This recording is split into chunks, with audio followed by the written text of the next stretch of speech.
오늘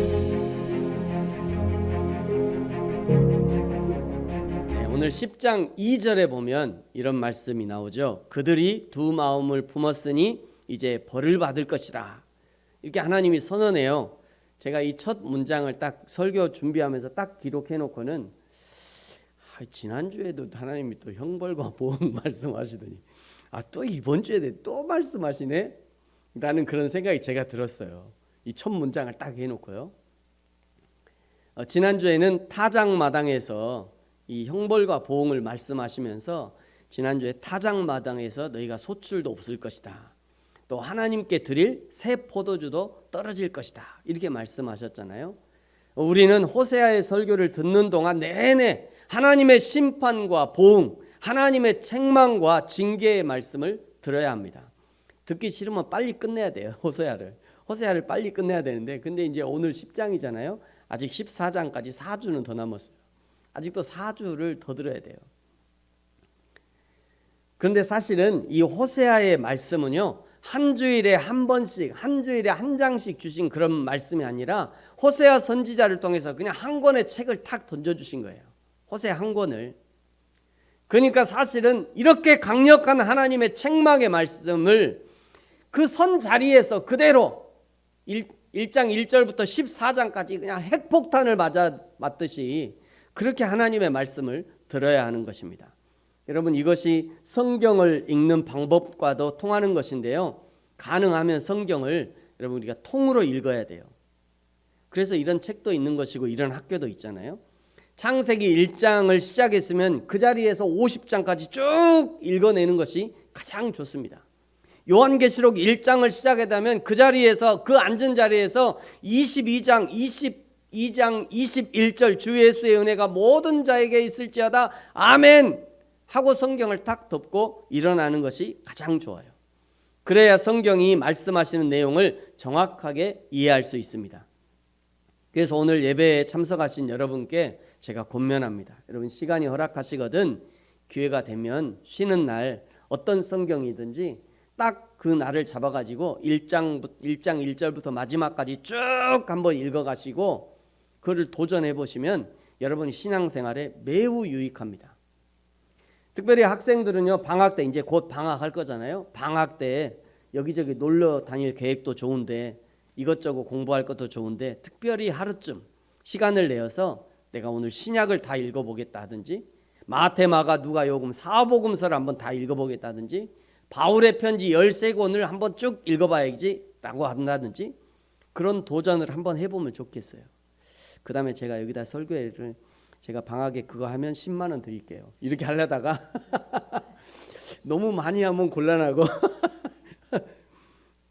제가 그렇게라도 하고 싶어요. 진짜 여러분 중에 누군가 목사님 제가 방학 동안 신약 성경 한번 할게요. 그러면 진짜 한번 10만 원 드리든지 그 정도 진짜 한번 할까요? 우리 학생들 중에 진짜로 이런 얘기하는 거는 제발 성경 읽으라는 얘기잖아요. 우리 목사님 뭐 돈 갖고 성경 거래하는 게 아니라 성경 많이 읽어라. 특별히 학생들은 방학 때 그런 도전 한번 해보면 참 좋겠다 그런 생각이 듭니다. 오늘 10장 2절에서요, 이스라엘이 두 마음을 품었으니 이제 벌을 받을 것이라 말씀하셨잖아요. 어떻게 두 마음을 품었느냐? 1절에 보니까요, 열매가 많을수록 오히려 제단을 많게 했다. 또 그 땅이 번영할수록 주상을 아름답게 했다 말씀합니다. 이게 두 가지인 거죠. 제단을 많이 만들었다는 것은 겉으로 보기에는 하나님을 섬기고 좋은 것 같습니다. 왜냐하면 제단이 많을수록 더 많은 예매와 더 많은 예물을 하나님께 드릴 수 있기 때문이죠. 그러나 이것은 하나님의 뜻과는 전혀 다른 거예요. 신명기 12장에 보면요, 이 제단에 대한 기준을 말씀하셨어요. 너는 삼가서 내게 보이는 아무 곳에서나 번제를 드리지 말아라.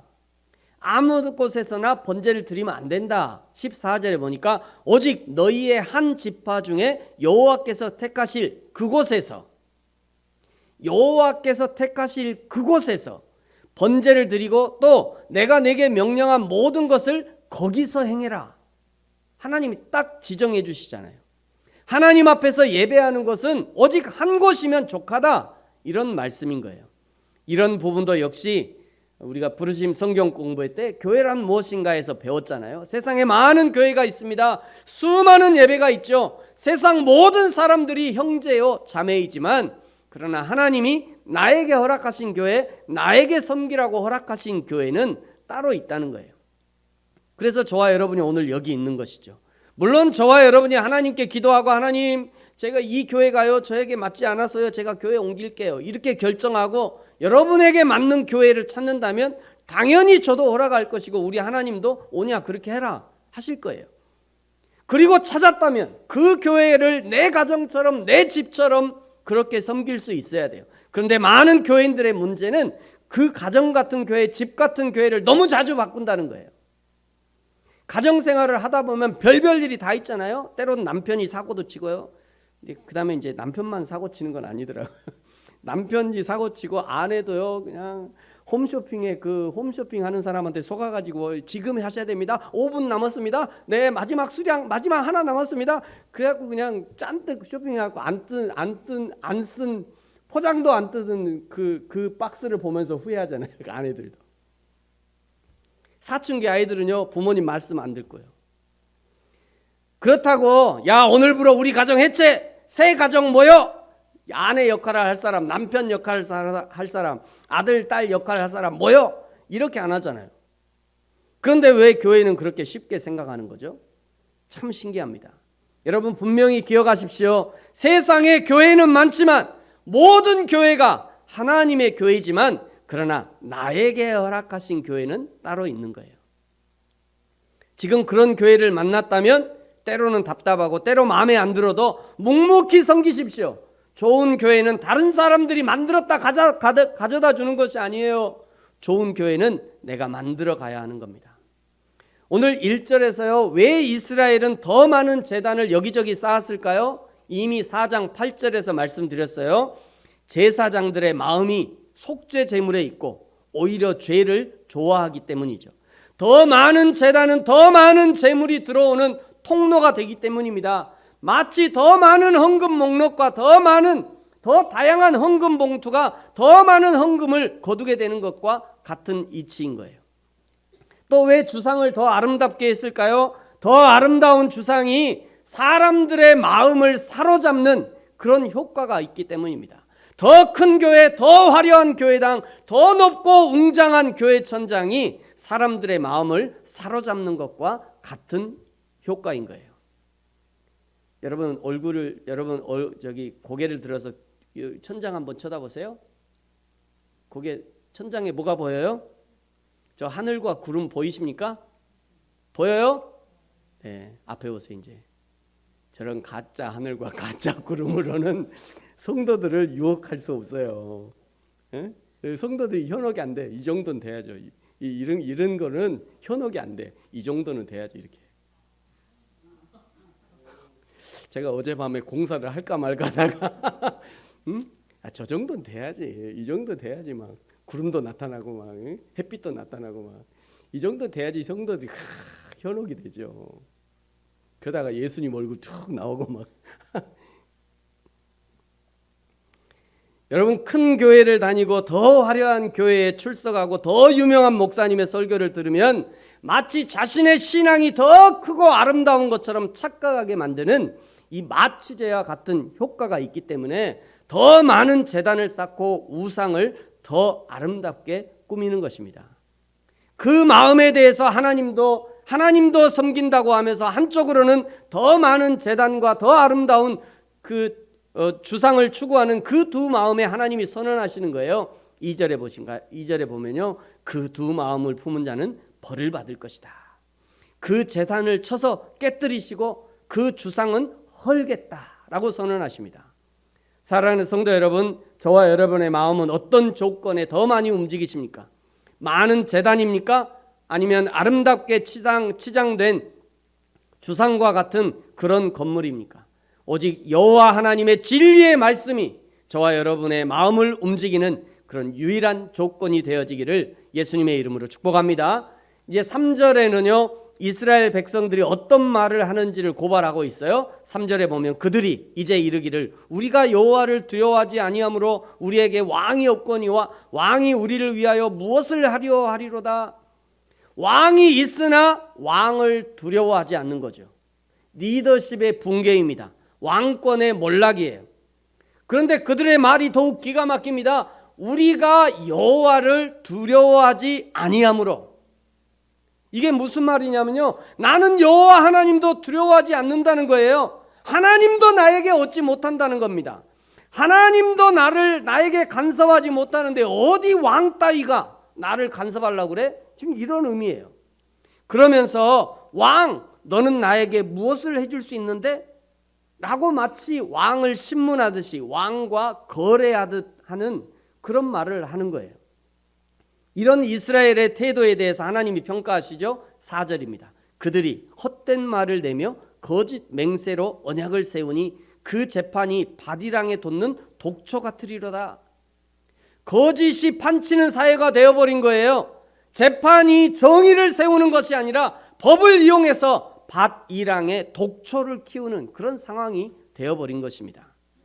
지금 이 시대의 언어로 하자면 검사나 판사들이 검사권 또 재판권을 이용해서 합법적으로 회사를 뺏고요, 합법적으로 사장을 감옥 보내고요, 합법적으로 그 회사 지분을 검사에게 옮기고 합법적으로 검사가 회사의 주인이 되어버리는 거예요. 이런 일들이 합법적으로 일어난다는 거예요. 합법적으로. 거짓의 세상에는요, 거짓이 합법이에요. 조폭의 세상에서는 조폭이 곧 정의죠. 조폭의 세상에서 형님, 야, 이 누구누구야, 이게 법이에요. 그냥 형제님 자매님 했다가는 그냥 혼나죠. 거기 가서. 여러분, 우리도 까딱하면 이런 무법천지 사단 마귀의 세상에서 살아갈 뻔했는데 그런 우리를 불법의 세상에서 여호와 하나님이 우리를 불러내어 주셨어요. 우리를 이끌어 주신 거예요. 내 손을 탁 잡으시고 그냥 이리 와 하고 하나님이 우리를 불러주신 거예요. 그러니 우리 그리스도인들은요, 다른 어떤 것보다 우리를 그 불법의 세상, 사단 마귀의 세상에서 불러내어 주시고 하나님의 자녀 삼아 주신 그 구원의 은혜에 가장 먼저 감사해야 하는 겁니다. 5절에 보니까요, 벳아웬의 송아지 우상 때문에, 이 송아지 우상 때문에 백성들이 슬퍼한대요. 뿐만 아니라 제사장들도 슬퍼한대요. 그동안 백성들만이 아니라 제사장들도 그 우상을 의지했다는 증거가 되는 겁니다. 6절에 백성들과 제사장들이 의지했던 그 송아지 우상이 이리저리 팔려다닙니다. 에브라임은 수치를 당하고 이스라엘은 부끄러움을 당합니다. 7절에 사마리아의 왕은 물거품처럼 멸망할 거래요. 8절에 산당은 파괴되고 백성들은 마치 요한계시록 6장에 보면요, 6번째 인을 떼실 때 그 고통당하는 사람들이 이렇게 울부짖거든요. 땅의 임금들과 왕족들과 장군들과 부자들과 강한 자들과 모든 종과 자유인이 굴과 산들의 바위 틈에 지금 숨어 있는 거예요. 바위 틈에, 굴과 수물들에 숨어서 뭐라고 울부짖냐면, 산들과 바위에게 말하되 우리 위에 떨어져 보좌에 앉으신 이의 얼굴에서와 그 어린 양의 진도에서 우리를 가리라. 막 하늘에서 막 별들이 떨어지고 막 운석이 막 떨어지고 막 폭발하는데, 야, 차라리 우리에게 떨어져라. 우리에게 떨어져서 우리를 그 하나님의 진노의 얼굴에서 우리를 가려주라. 얼마나 고통스러우면 차라리 우리 위에 떨어지래. 하나님의 심판이 얼마나 두렵고 무서우면 산과 바위에게 이렇게 요청한다는 거예요. 제발 우리 위에 떨어져라고. 오늘 8절이요, 똑같은 반응을 하고 있어요. 그때 그들이 산더러 우리를 가리라 할 것이요, 작은 산더러 우리 위에 무너지라 하리라. 똑같이 반응하죠. 하나님의 심판과 징계는 이 세상에서 상상할 수 없을 정도로 무서운 것입니다. 하나님의 심판을 상징적으로 꺼지지 않는 불이라고 비유하잖아요. 비유하셨지만 실제로 하나님의 최후의 심판을 받고 지옥에 떨어지는 사람들은요, 실제로 영원히 꺼지지 않는 불 속에서 영원한 고통의 형벌을 받게 될 거예요. 뿐만 아니라 9장에서는요, 전쟁이 일어납니다. 10절에서는 하나님이 징계하시면 만민이 이스라엘을 칠 것이다 말씀하죠. 여러분, 이 땅에서 일어나는 많은 전쟁이 하나님과 상관없이 인간의 욕심으로 전쟁이 일어납니다. 지금 우크라이나와 러시아의 전쟁도 조금 더 깊이 들여보면 결국은 땅 더 넓히고 싶어서, 이전에 러시아 제국 때 그 넓은 땅 그거 다시 회복하고 싶은 거예요. 다시 우리 원래 이만했는데 이거 다 독립해가지고 다 쪼개갔잖아요. 그러니까 우리 원래 땅처럼 우리 다 해야 돼. 이게 욕심인 거예요. 그래서 우크라이나 침범하는 겁니다. 러시아가 좀 더 안전하고 싶어서 옆에 있는 우크라이나 사람들을 괴롭히는 거예요. 러시아의 지도자가 자기 자리, 자기 재산 지키려고 옆에 있는 나라와 전쟁을 하고 있는 겁니다. 결국 전쟁이 자기 욕심 때문에 일어나지만 하나님은 그 전쟁을 징계의 도구로 사용하시는 거죠. 하나님이 징계하시면 수천 명, 수만 명이 죽어가도 깨닫지 못하는 사람들은 깨닫지 못하는 거예요. 여러분, 세상에서 가장 좋은 평화는요, 전쟁하지 않고 얻어내는 평화가 가장 좋은 평화예요. 전쟁에서, 그래서 거기서 이겨서 얻어내는 평화는 아무리 잘해도 그건 범죄예요. 한 나라의 외교라는 것은 전쟁을 하지 않고도 서로의 국익을 지킬 수 있도록 조율하는 것이, 그것이 외교이고요. 그래서 외교 전문가들이 필요한 것입니다. 11절에 보면요, 에브라임은 암소처럼 곡식을 밟고 에브라임은 사람을 태우고 또 유다는 밭을 갈고 야곱이 흙덩이를 깨뜨린다 말씀하죠. 하나님의 징계가 얼마나 철저하고 비참한지를 보여주는 겁니다. 하나님을 버리고 우상을 섬긴 사람들의 최후의 모습인 거예요. 사람이 아니라 짐승 취급을 받고 있는 것이죠. 그러다가 뜬금없이 한없는 멸망을 향해 가는 이스라엘에게 하나님이 뜬금없이 살 길을 제시해 줘요. 그것이 오늘 이제 12절이에요. 여러분, 우리 12절 같이 한번 읽겠습니다. 시작. 너희가 자기를 위하여 공의를 심고 인애를 거두라. 너희 묵은 땅을 기경하라.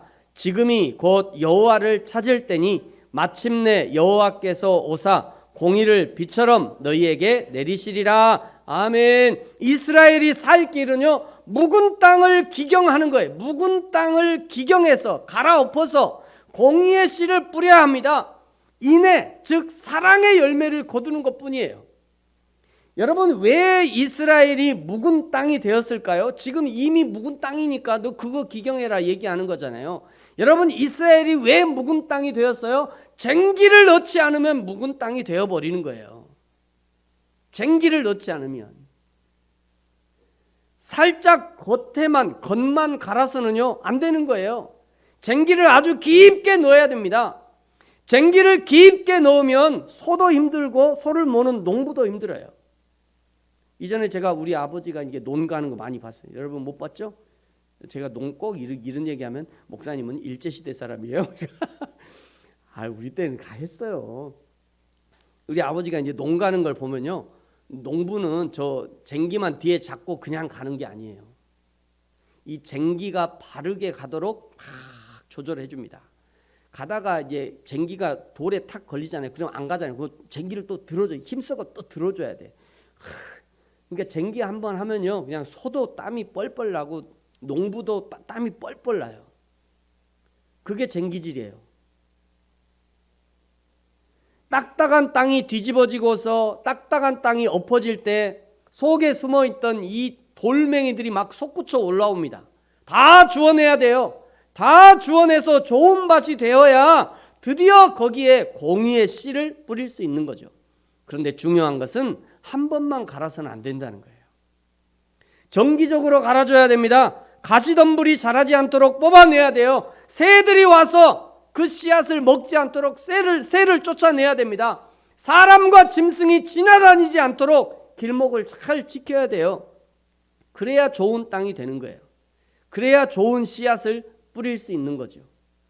그래야 하나님께서 드디어 비를 내리시고, 하나님의 때에 비를 내리시면 풍성한 열매를 맺게 해주는 거예요. 사랑하는 성도 여러분, 저와 여러분의 마음의 밭은 지금 어떤 상태입니까? 그 마음의 밭을 잘 기경하고 계십니까? 묵은 땅이 될 때까지 그냥 놓아두면 안 됩니다. 그냥 놔둬서 묵은 땅이 된 후에 기경하려고 하면 너무 힘들어요. 아직 마음이 부드러울 때, 부지런히 쟁기를 넣으십시오. 말씀에 쟁기를 넣어야 합니다. 하나님의 의의 쟁기, 공의와 정의의 쟁기, 거룩의 쟁기를 넣어야 돼요. 정기적으로 넣어야 합니다. 수시로 넣어야 돼요. 쟁기를 넣는다는 것은요, 마음과 삶을 헤집는 작업이기 때문에 아파요. 여러분, 그래도 넣어야 돼요. 내 속에 돌멩이들이 걸리고 불쑥불쑥 솟아나기 때문에 불편할 수 있습니다. 괴롭습니다. 그래도 넣어야 합니다. 그것이 좋은 밭을 만들고 기경에서 열매를 맺을 만한 밭으로 만들어갈 수 있는 유일한 길이 되는 거예요. 여러분에게 좋은 밭 만들 수 있는 한 가지 중요한 힌트를 드리겠습니다. 자기 인생을 좋은 밭, 열매 맺는 밭으로 만들고 싶거든 어려서부터 기경하는 법을 배워야 합니다. 어려서부터 하나님의 말씀으로 자기 마음에 쟁기를 넣어야 돼요. 나이가 들고 늙어지면요, 마음의 밭이 딱딱해지고요, 고집불통이 되어서 쟁기가 잘 안 들어가요. 쟁기가 들어가려 하면 밀어내고 튕겨냅니다. 억지로 쟁기를 넣으면 쟁기가 부러져요. 인생도 부러져요. 그러다가요.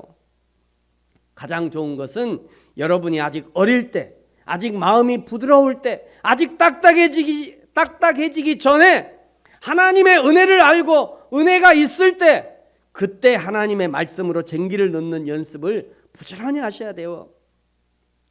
저 강아지 봐죠. 시바견. 고집 부리느라고. 진돗개는 안 그래요. 진돗개는 저렇게 안 해. 일본 개가 일본 시바현에 있는 개거든요. 시바현, 시바견이라고 그래요. 시바견. 얼마나 고집스러운지. 저렇게 하지 말라고요. 제발. 그렇게 하지 마세요. 끌려다니지 마세요. 하나님 앞에. 내 마음이 아직 하나님의 은혜로 말랑말랑할 때, 그때 더 쟁기를 놓고 더 막 물도 주고 더 은혜 받을 때 은혜가 더 있게 해야지. 여러분, 마음이 딱딱해지고 난 이후에는요, 더 하기 힘듭니다.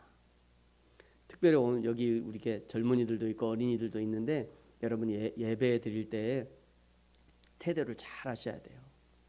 앞에서 찬양할 때 찬양도 큰 소리로 하세요. 유치원 다닐 때는 그렇게 찬양도 잘하더니 초등학교 들어가면서 고학년 되면서 점점 입을 닫기 시작해요.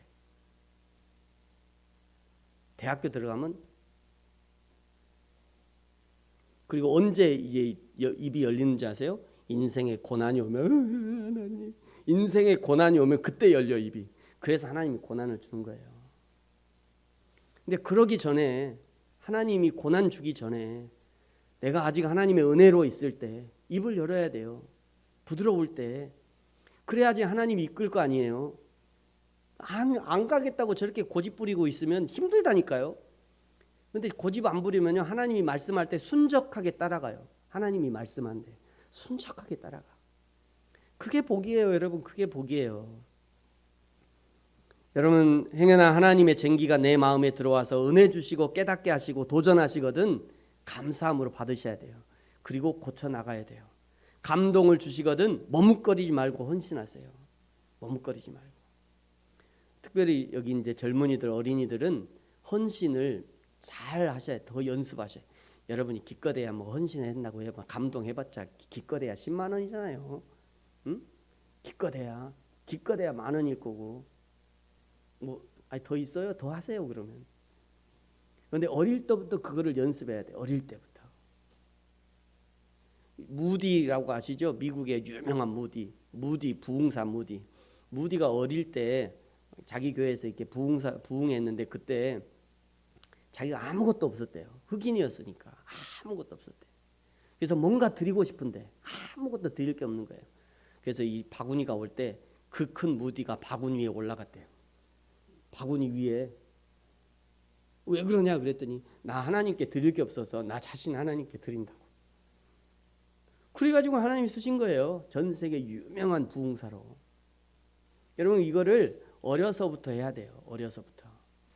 어려서부터 하나님 앞에 드려지기를 연습해야 그 하나님이 쓰실 거 아니에요. 나라와 민족의 위대한 지도자로 쓸 때 그때 그렇게 헌신을 연습해야 하나님이 쓰시는 거예요. 사랑하는 성도 여러분, 오늘 심판과 징계의 말씀 한복판에서 어떻게 징계를 피하고 회복될 것인가에 대한 힌트를 말씀하시는 하나님의 뜻은 어떻게든 징계를 피하고 심판을 피해서 하나님의 사랑하는 자로 하나님의 의의 열매를 맺는 자로 회복되기를 소망하는 그 하나님의 마음이 담겨 있는 것입니다. 묵은 땅을 기경하지 않으면 영영 아무것도 심을 수 없는 밭이 되어버립니다. 지금이라도 쟁기를 넣어야 합니다. 더 늦기 전에 쟁기를 넣어야 돼요. 하나님의 쟁기가 내 마음을 뒤집어 놓을 때 도망가지 말아야 합니다. 하나님의 큰 쟁기를 넣으시거든 크게 아프고 고통이 있지만 그러나 그때가 은혜의 때요. 그때가 나를 고쳐갈 시간이 되는 거예요. 저와 여러분이 부지런히 하나님의 진리의 말씀, 의와 경건과 공평과 정의의 말씀으로 우리의 심령을 기경하고 좋은 밭이 되어서 하나님의 의의 열매를 풍성하게 맺는 저와 여러분의 신앙과 인생이 되어지기를 예수님의 이름으로 축복합니다. 기도하겠습니다.